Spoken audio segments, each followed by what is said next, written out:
Hello, people of the internet. Welcome back to my channel. Hi, if you're new, my name is Sarah Mason, or Sketchbook Sarah, as I'm known on the internet, and I make paintings. And that's what we're going to do today, is make another painting. So I have these really long, let me grab them. Ugh! I have these really long canvases with a mysterious brown stain on the front. I don't know what that is. I think it's coffee. I was like cleaning my studio, and I think I spilled coffee on it, but it's okay, it's on the cellophane. But I have these long canvases, and I figured I would paint another landscape for you today.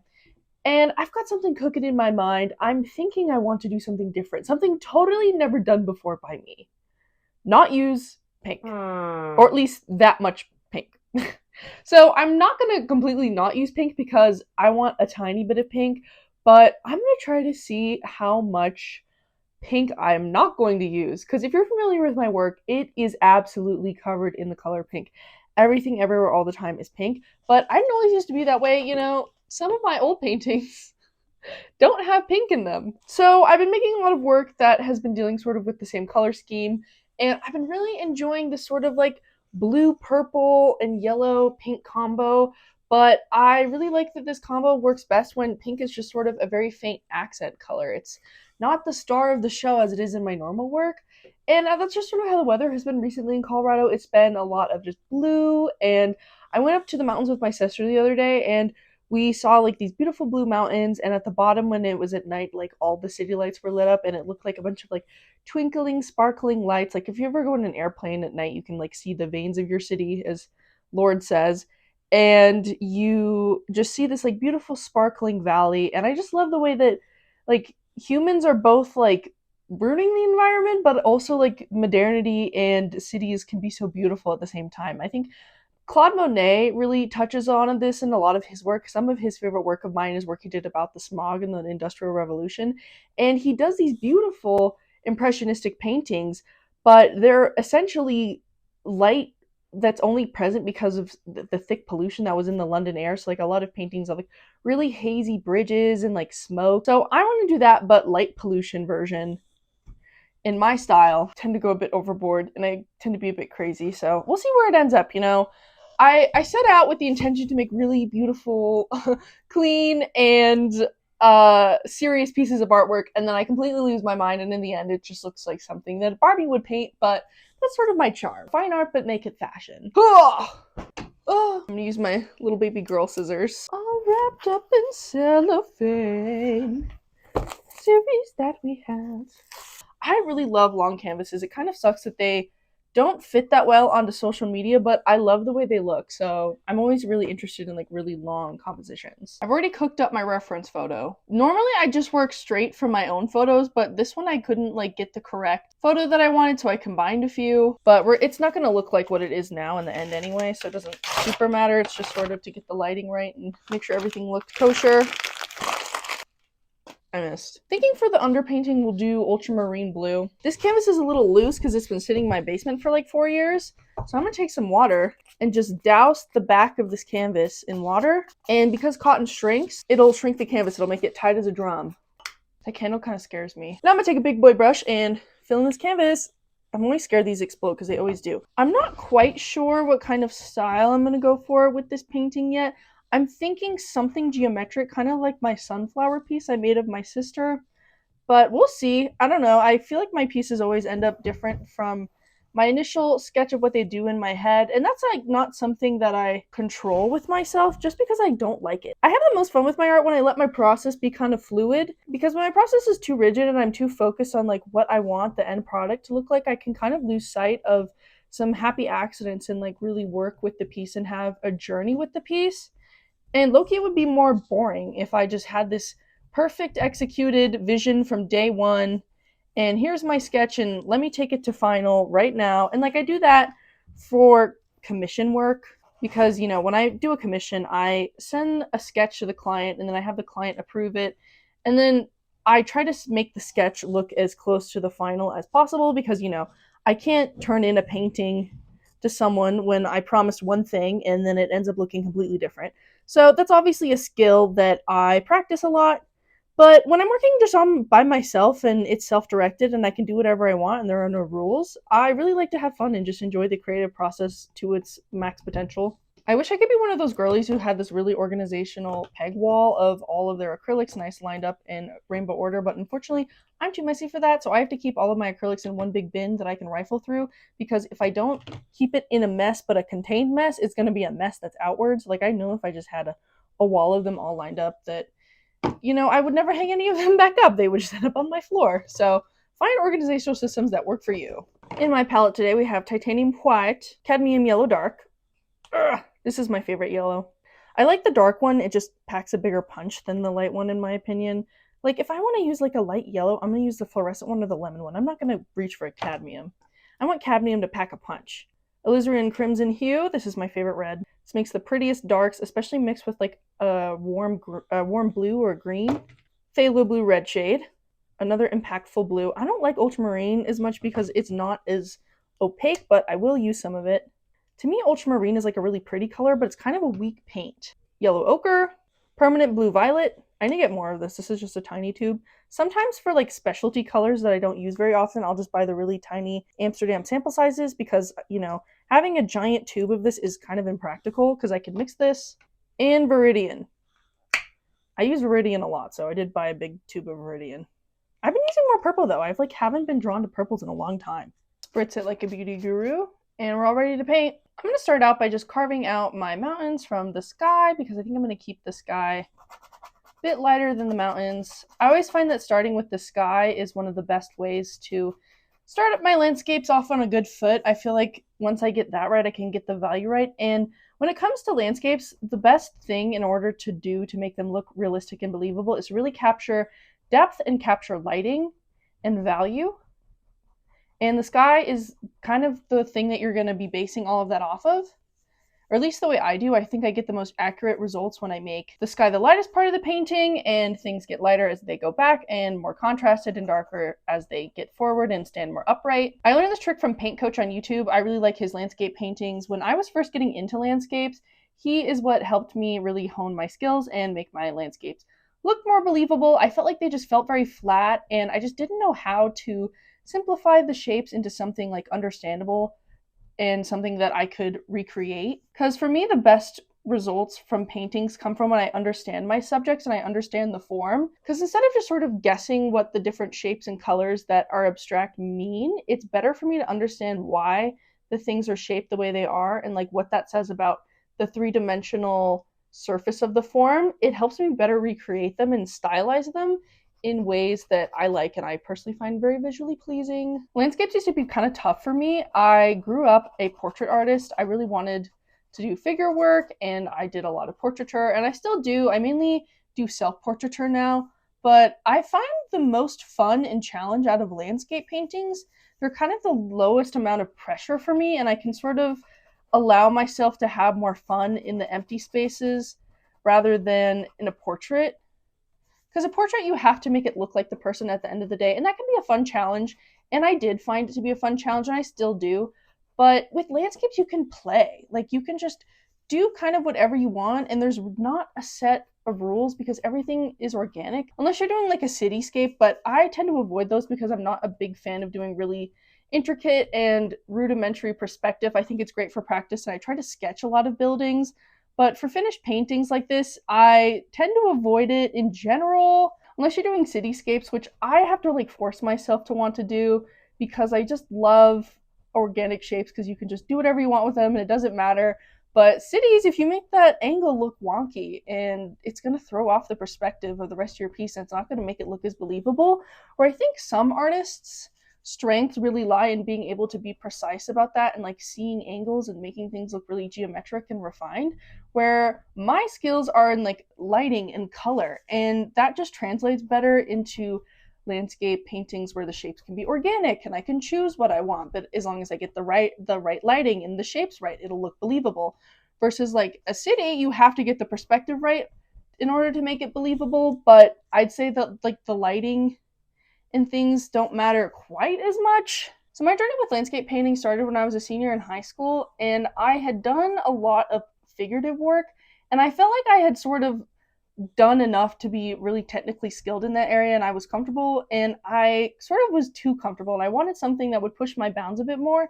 And I did some landscape paintings and studies, And every single time I was just frustrated. I just didn't understand how artists could make such beautiful and effortless scenes. I also really struggled making compositions that didn't feel boring. I failed to make landscapes that captured me, and I felt like that would be a fun challenge to work around. I've had this tradition for a couple years now where every summer I give myself a long term artistic project to pursue because, when I'm not in school, I'm still creating. But if I give myself like a kind of a purpose or a project to work on, I tend to get more done than if I just sort of dilly dally and paint whatever I feel like and just not really have a plan. So I like to give myself sort of big projects to work on, and one of my early ones was painting every single day for a month. And I was really inspired by Not Sorry Art here on YouTube and Instagram, who does this series of daily paintings where she starts and finished a painting every single day for a couple months. I would do this and I wouldn't do it super strictly. Like it wasn't like 75 hard where if I skipped a day or I didn't finish on time, I would have to start all over and only finished paintings counted and sketching didn't count and blah blah blah. But I just had the goal every day to sit down, start and finish a painting because I'd also become frustrated with how many projects I'd started and how few I'd actually complete because I was just busy and distracted and chasing whatever fit my fancy at the time and not really thinking about my body of work as a whole. So, as a part of this daily painting practice, I would really try to work on some of the things that I was bad at. So, I had by this point had done digital art for all of my high school art career, and I had kind of gotten sick of it and also kind of felt stale. And I realized that traditional art sort of has this magic to it that digital art just doesn't have. And I was really interested in like making a career for myself in like a fine art sphere, and I was getting sort of out of the concept art genre that I was really stuck into, and I was just finding more painters that I could relate to.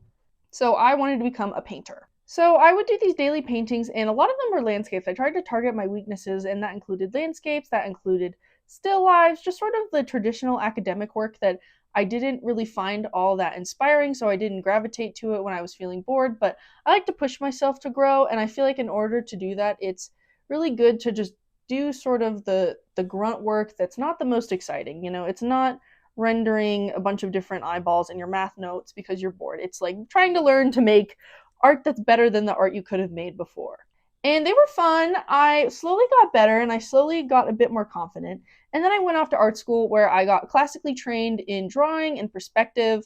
I would draw with charcoal every single day in EFS for like 6 hours a day during my freshman year. And I did some more landscape stuff. I started doing bigger landscapes and just being more ambitious with it. I tried to do this city one and I look back at it and I'm just like, man, I really did not know what I was doing with perspective, but my lighting and my observation skills were definitely improved.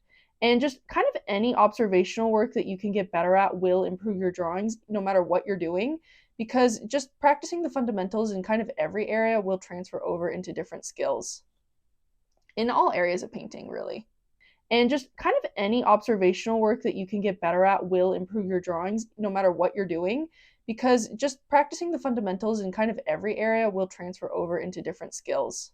I also think it's a good idea to just sort of have a well balanced art training, because if you're just sort of doing one thing all the time, you can kind of get stuck and you can sort of hinder your growth as an artist. And I'm really practiced being a mixed media artist.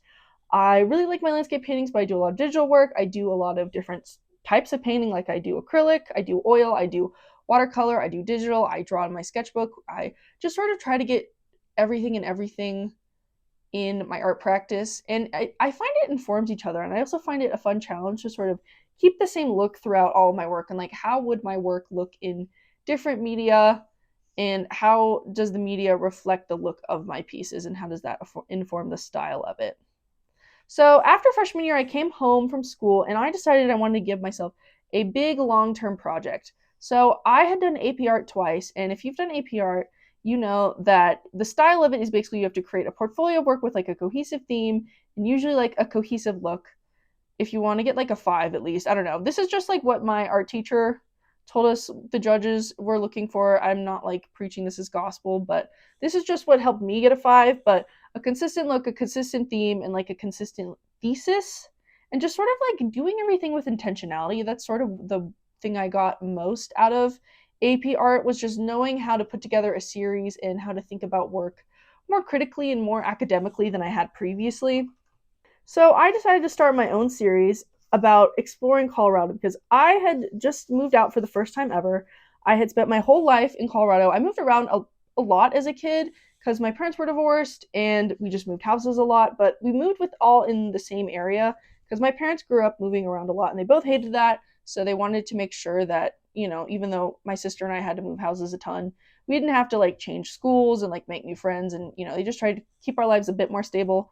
But I've lived in my neighborhood my whole life. And because of this, I had always longed to leave it. I'm like, see you later, Colorado. You're lame. I want to go live in New York. I want to go live on the East Coast and, like, you know, pay an arm and a leg in rent. And I want to be a really cool New York artist.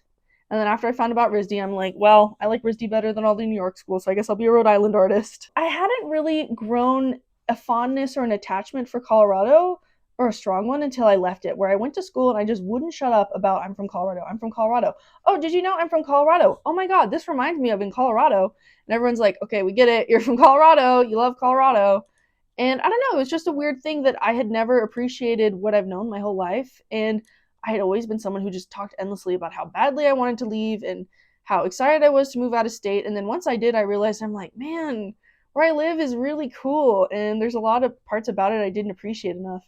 And I think a part of it too is the older I get, the deeper appreciation I just have for nature and for history and, things like that, and how your environment affects your mood.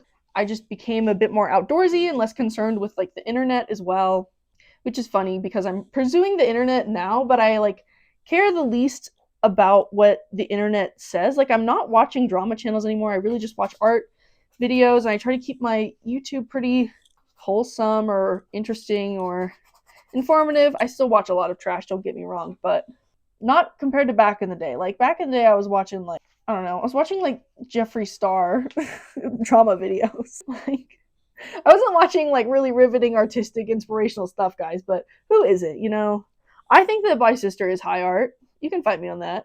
And I still wanted to improve my landscapes. I just didn't feel like they were as good as I think they could be if I just did more practice. So I gave myself a series and I decided to call it Columbine Quilts. I had been really inspired by Joan Semmel and some other artists that I had looked at, and I really was inspired by kind of making my own style. I kind of became less interested in like making genre work, and I just wanted to make my own thing and not really have it fit into any sort of category. I wanted to make my own world. And I wanted to work a lot out of observation of my own thoughts and my own ways of viewing the world, because I wanted to translate the world in my own way. I think that's really what a lot of style boils down to, is just finding your own way to notice things that other people may not have noticed before, you don't see notice in art, and then focusing on that and making your work about the things that you notice that no one else notices. And at that time I was really interested in borders and like older art history, decorative art, like the Book of Kells. My favorite kind of art is ones that is sort of informed and references art history and things, because I find art history really interesting and I want to paint about it. History is sort of the only subject in school I was actually interested in. I'm pretty bad at literature, although I took a creative writing class that I really liked, and I do like creative writing. I write poetry in my notes app like everyone else does. And I also really like the idea of like hiding meaning beyond just the surface of a work, and how that can make pieces more interesting and have it stay with the viewer longer. I just think I connect deeper with pieces that do reference things that have longer narratives to them. When I was conceptualizing this series, I came up with a couple of rules for myself to follow. So one of those rules was it had to be a landscape inspired by my experience of Colorado and my version of Colorado. I have also grown up seeing a lot of different styles of mountain art, and I haven't really connected with a lot of them when I was a kid. I didn't really feel like a lot of them really saw Colorado how I saw it, and it sort of leaned into different tropes about Colorado. Like, it was either sort of too like Western and like too old-timey, or it was like too modern and too abstract. So I kind of just wanted to make my own version of Western Colorado art that I just hadn't seen before. Another one of my rules is that it had to be a quilt, and I have a pretty loose definition of what a quilt is. So a quilt to me is just a weaving together of different styles to form a larger work. And so these quilts that I made didn't have to actually have quilt motifs in them. Some of them did, a lot of them did, but some of them were inspired by like stained glass, some of them were inspired by collage and scrapbook, others were inspired by just different borders around decorative work or textiles, and some of them just combined different art styles into one piece. And I made some work that I was really proud of, and I really felt like I was making advancements in both my art style and my creativity, as well as my landscape painting.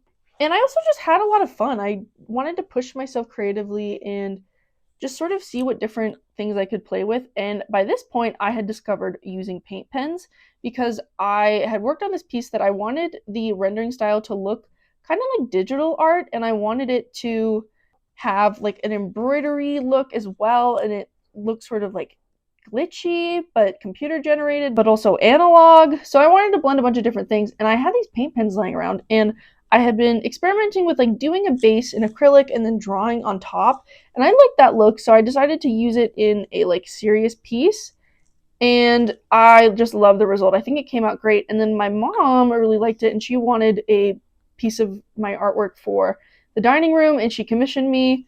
I love my mom. She pays for my work.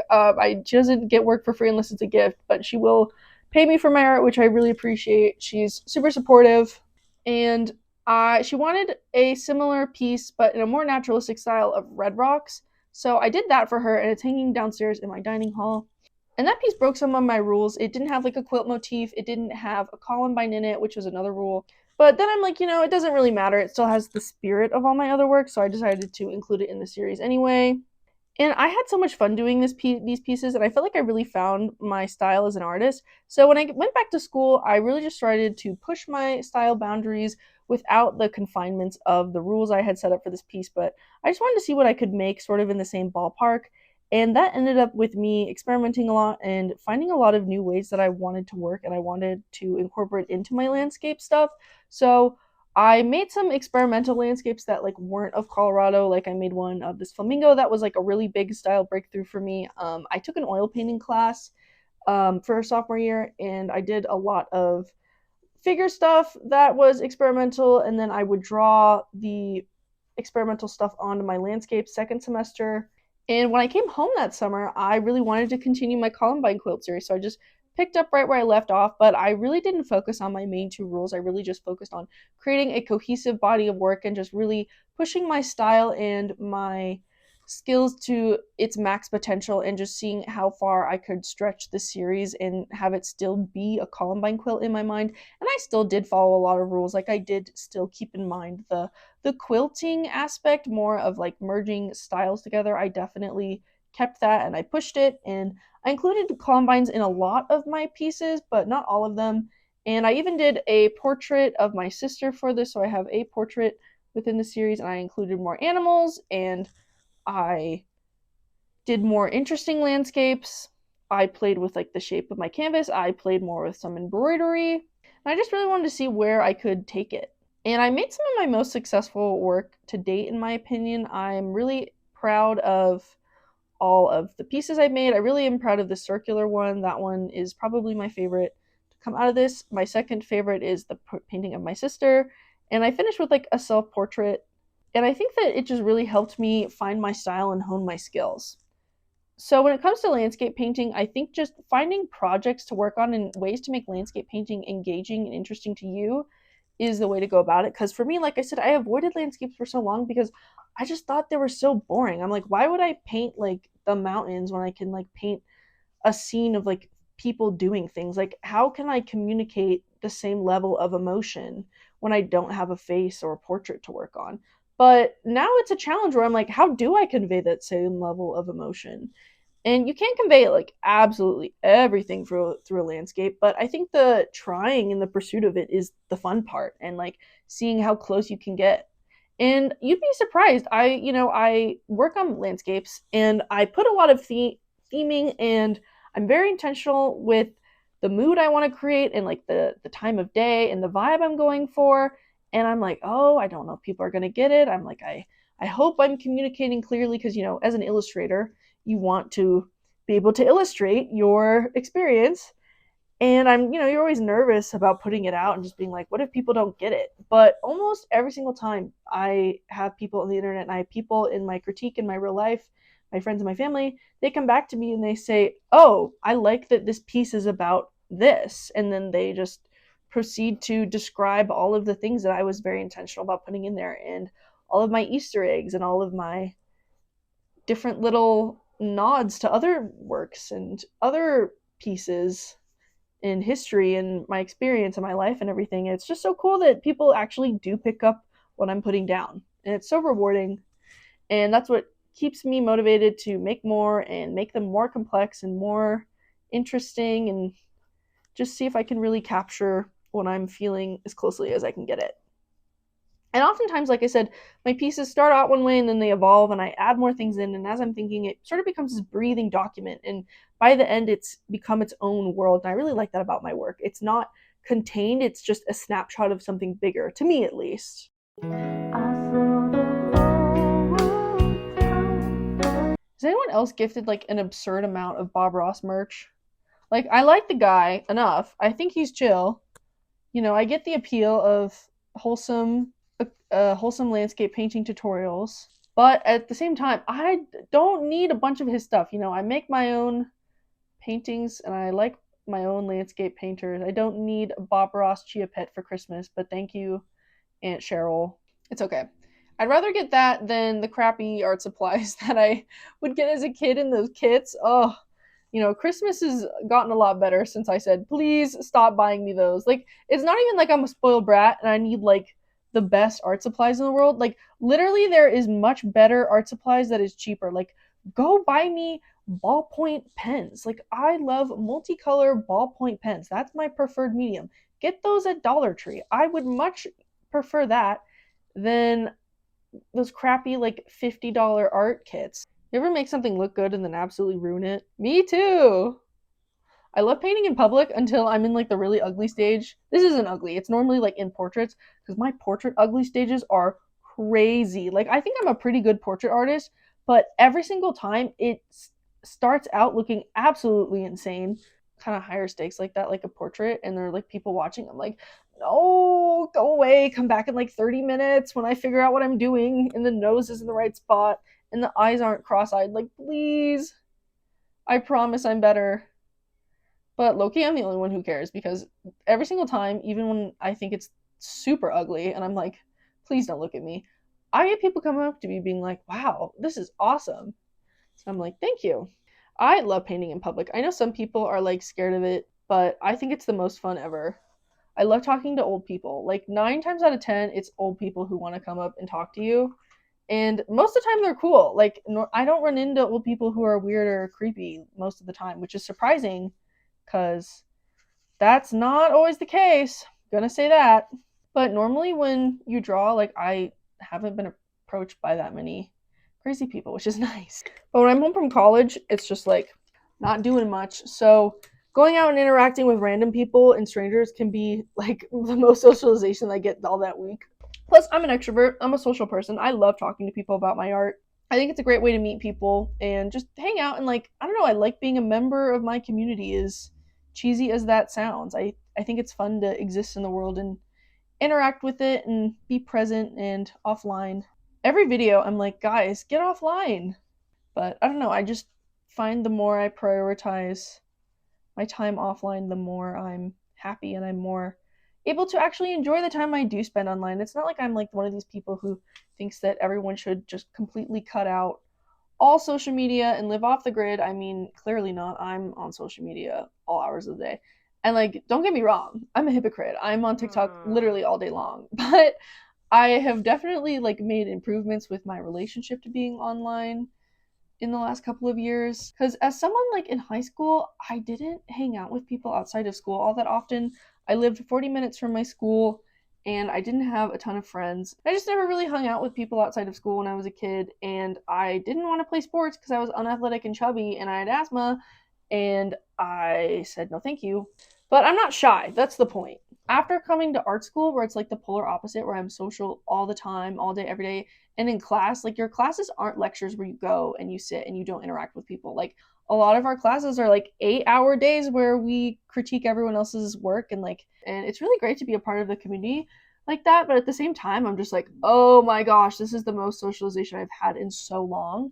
And sometimes it can just be a little bit much, and it's nice to go back to your roots of staying inside, not doing anything all day, and just hanging out by yourself and painting. Like, it can be kind of relaxing sometimes.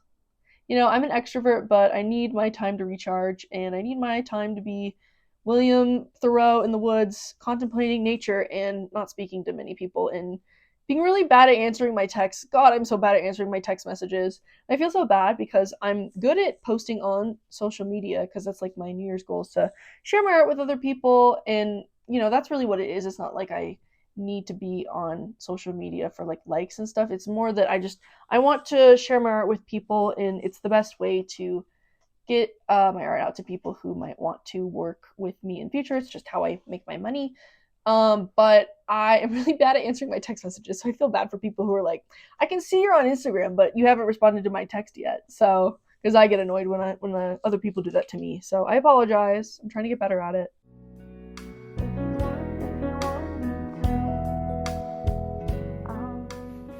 I want a nice crisp horizon line, so I'm going to lay down some masking tape and then paint over top and do like a soft gradient. I do this sometimes with my pieces, but I want to like really emphasize the light that's coming down from under here.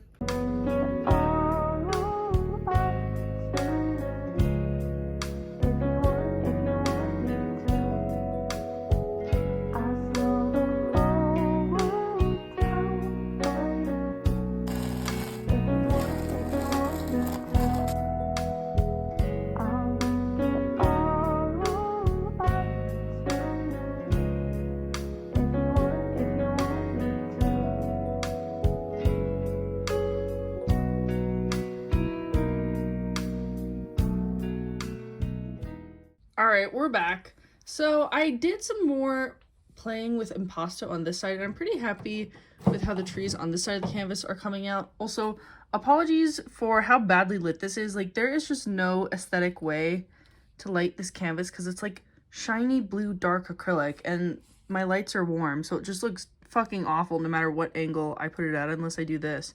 But as you can see, there's a lot of texture here, which is something I don't normally do in my pieces. One thing about my art is I just always like to be exploring and trying new things and seeing if I can incorporate all techniques and styles into my style and just play with them and see if I like them and play around. And I don't necessarily have to keep this. It can just be a feature of this piece, but I like it. I think it sets this piece apart from my other work. So I'm just going to really try to slice into the canvas with paint, just so I can get really sharp, thick raised edges. Since it's all sort of going to be the same color, I'm going more for texture than I am for like anything else. I really like just stamping it on there. I think that has a lot of good results. I like my paint really thick and crusty and disgusting, as you can see.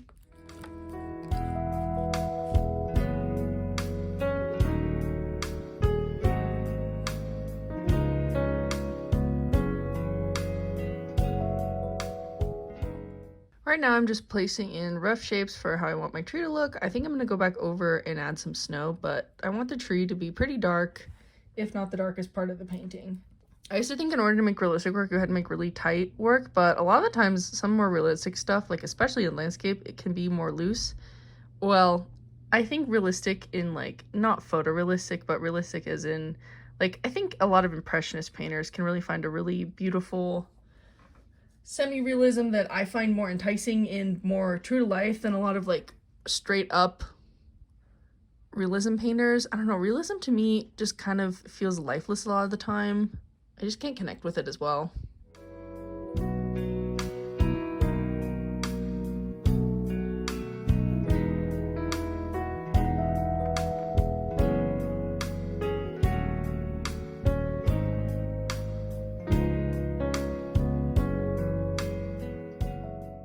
Okay, so it's the next day, and I'm going to be working on, I think, the value and finishing up the snow. I kept playing around with it last night, and I just couldn't really get happy with it, so I need to change something about this. I don't know what. I think I need to make these lights brighter and do something with the sky and the moon and the trees. Just kind of rework everything, but mainly the snow and mainly the overall contrast and value. Like, I don't know, up close it seems good, but like when I stand back, everything feels very, very dark and it kind of all looks the same. So I'm thinking about just really pumping up the lights and really making the lights look crazy. And maybe making the sky and the snow just a bit lighter to really contrast how dark these two are. So that's my hope. I'm going to take it like one step at a time, slowly. building things up so I don't go too crazy and kind of ruin everything, because I sometimes I can do that and I have to do more work done to it. To finish out this painting, I was thinking about the light pollution that I discussed earlier and how it can drown out these hundreds of millions of stars you can see in the middle of nowhere when you're far away from the city. So I decided to transform this guy into this glittering array of stars, and I'm really happy with how this piece came out. I really struggled with that snow texture for a while, but I think in the end I was able to conquer it. Prints of this are available on my website. Thank you so much for coming along to the journey with me. It was quite a wild ride. Like and subscribe and do all the YouTuber things. Have a great week. Bye!